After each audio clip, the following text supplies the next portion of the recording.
All right, ladies and gentlemen, Fab's in the house, and welcome back to the channel. Today, I'm in the house with this little puppy right over here. This is the Quietcarry Drift that I got here with me for a review. But first of all, let me say a huge shout out to my buddy Blair for sending this guy along. You can also follow him on Instagram at Knife Island. And second of all, don't forget to like the video. If you want, you can subscribe. It's free. You can leave a comment. That's also free. And you know what? You can also share. You can enjoy. You can dislike. Just interact and be happy. It's going to be fantastic. But let's go ahead and check the size on this guy over here. Blade length is 3 inches with a 2.6 inch long cutting edge. The handle is going to be a little bit below 4 inches, like 3.9. Overall length on this one is going to be, look at this, like almost 7 inches. And let's quickly see how this guy is comparing with some of the usual suspects. Here you have Ontario Rat number 2 and Ontario Rat number 1. Look at that. Smaller than both. This is the bug out from Benchmade, the full size. It's a bigger one compared to the Drift, and that's the mini bug out, which is smaller. So we are talking about small knives here. For example, here you have a Spyderco Para 3, and it's a big boy compared to that. So just imagine how the Paramilitary 2 could compare up to that. Yeah, like that. Talking about smaller knives, I got Nandi here from Chris Reeve Knives, and I also got a small Sebenza 21 from Chris Reeve Knives, and look at that, large Sebenza 21. So you can see we're in the ballpark of a small Sebenza, for sure not the large one, and just another couple options. We're gonna be a little bit fancier here. Holt Blade Works, Haptic, and the Spectre Prestige in the house. Those two are fantastic knives, guys. I love both of them. And of course, I love also Shirogorov, and that's the F95 Custom Division, and this is the Neon Custom Division, both NL, with some nice carbon fiber inlays. And you can see that the Quietcarry is pretty much a small one. You know what? Let me show you also a couple of Canadians that I happen to have here. This is Rod Olson Microburst, and this is Derek Stang Pyrenees that I've got here in the house ready to review. So stay tuned also for those. But we are here to talk about this Quietcarry Drift over here. This is a nice titanium frame lock. Look at that. It's nicely done. This is the second version. This comes with thumb studs, and it has some refinements compared to the previous version, and that's an improved one for sure. It's a very, very interesting one. The price on this one is going to be around $250. It's some parts are manufactured in Taiwan. Steel is sourced from Europe, like Australia, Sweden, and some also from US. Because in this case you have some Vanax super clean steel and in a titanium frame lock package, and it's really a compact package. You got these 2D milled titanium slabs. In this case there's some stonewash and anodization going on that were made by Blair, so the original version is not going to be like that. You got some external chamfering, you got a little bit of internal chamfering, but most of all you got internal skeletonization. As you can see, there's like 3 big circles on the show side and just 4 small on the lock side. Maybe you can see from this angle here, and you see it like that right over there. So that's going to contribute to reduce the weight, and that's pretty good. Scale finish also is nicely done. It has some, you see, like some indentation over here, material removed to create a little bit more 3D effect and more comfortable position for your index finger when you just grab it like that. And mainly just one big finger groove happening over here and just like a gentle sweep. So it's going to be pretty nice. One finger here, the other are going to just go there. And then you've got a backspacer configuration over here, titanium, also anodized and matching the screws. There's this cutout on the backspacer because it's gonna allow you to use a lanyard through this hole. Like you can use a paracord and just gonna go here and just gonna come out from this side, so it doesn't ruin the look of the show side, and that's a pretty good idea. Blade absolutely safely recessed down, the tip you cannot snag it, it's centered, and that's a pretty good sign. The overall look when closed is pretty classy, very minimal. There's like these 4 dots going on over here, 2 sweeping lines, kind of like half moon affair right over here, and nice chamfer all around the edges. So that's pretty good to go. Also, you've got absolutely flush screws for the pivot, for the 2 holding together the handle, and of course the 2 holding the stainless steel lock face insert, and they are like flush, they're blind on this side, so you can access only from this side, and that again contributes to keep a minimal look and very clean overall design on the show side. Really nice. You can also check my maintenance video if you're interested or curious to know how to take this guy apart, or just to see how this guy looks on the inside. It's a nice one, guys. And then you've got like this screw is probably like, that's what, T8, I guess. Yeah, that's a T8, so very easy to do.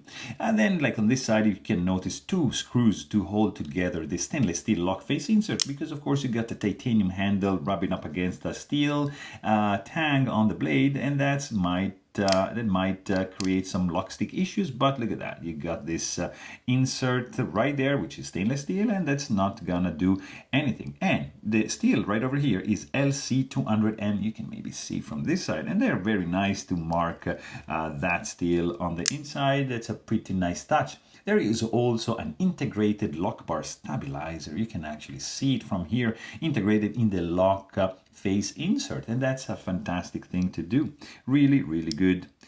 You got, I think that's like a ceramic detent ball, correct me if I'm wrong, and there is no detent ball ramp, so you're gonna have, you see like this little step over there.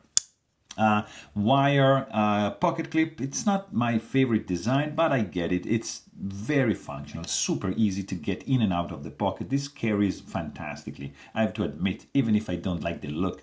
Functionality is outstanding, really good. It's deep carry. Your knife basically is just gonna disappear in your pocket, and that's a fantastic thing. Tip-up carry only, it's not reversible, it's just gonna stay on this side, so not ambidextrous. And then you got this pretty nice blade, I have to say. There is a little bit of chamfering going on the blade, which stops like right about this point, but never gets too sharp on the spine. And then you have this gentle jimping. It's not that functional. I mean, you get a little bit of bite, but nothing too aggressive.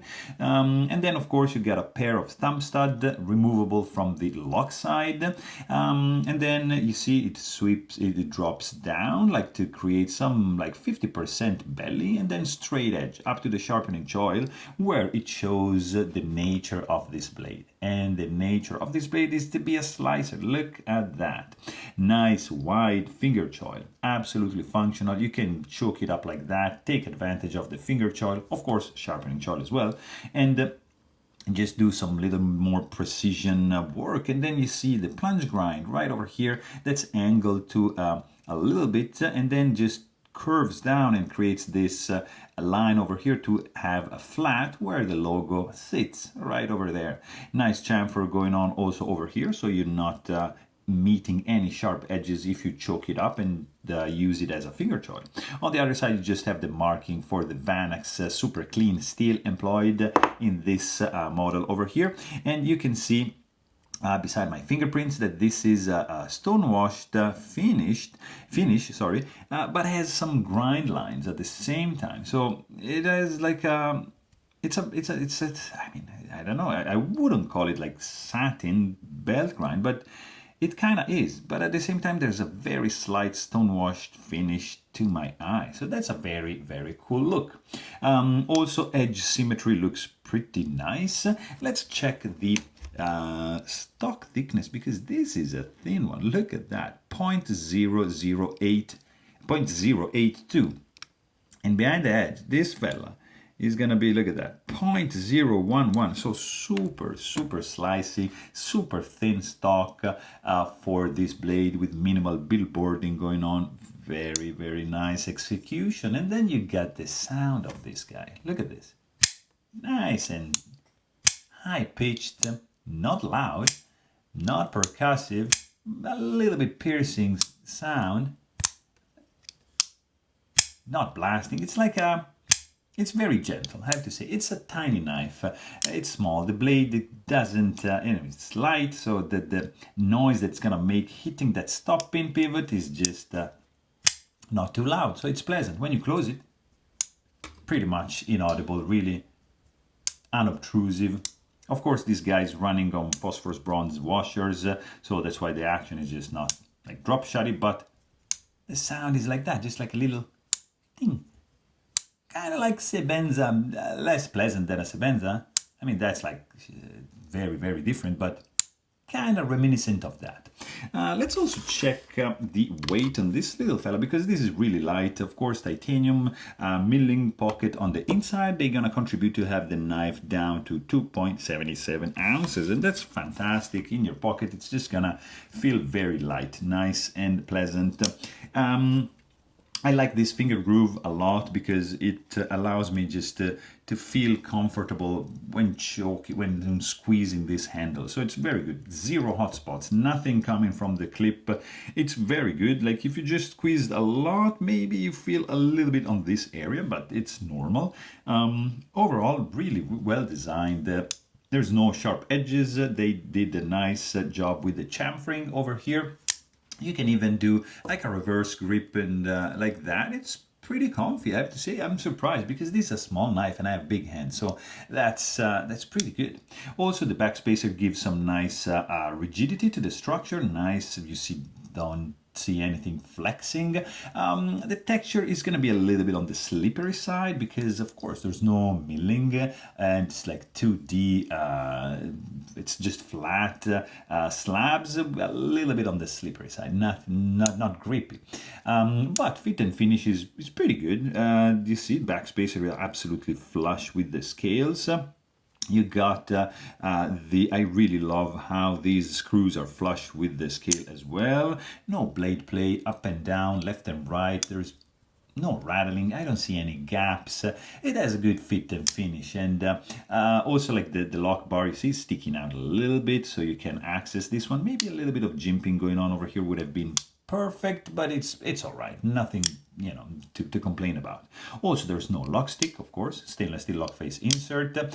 You don't have a detent ball ramp, but you got quite stiff pocket clip, but the entrance ramp, it's gonna make it easy to slide in and out of your pocket, so you're not gonna have any issues whatsoever. This guy is running on washers, and the action is actually pretty good. Look at that, like thumb stud all day long, just flies open. You can do even like a spidey flick like that, and it's gonna just deploy it nicely. I prefer, like in this case, just the easiness to deploy it with the thumb stud right over here, and it's just pleasant. It's nice to deploy this guy because the detent is nicely dialed in. It's a little bit, it's on the medium light side, so not too strong, but it suits well this the nature of this knife. It's really, really interesting.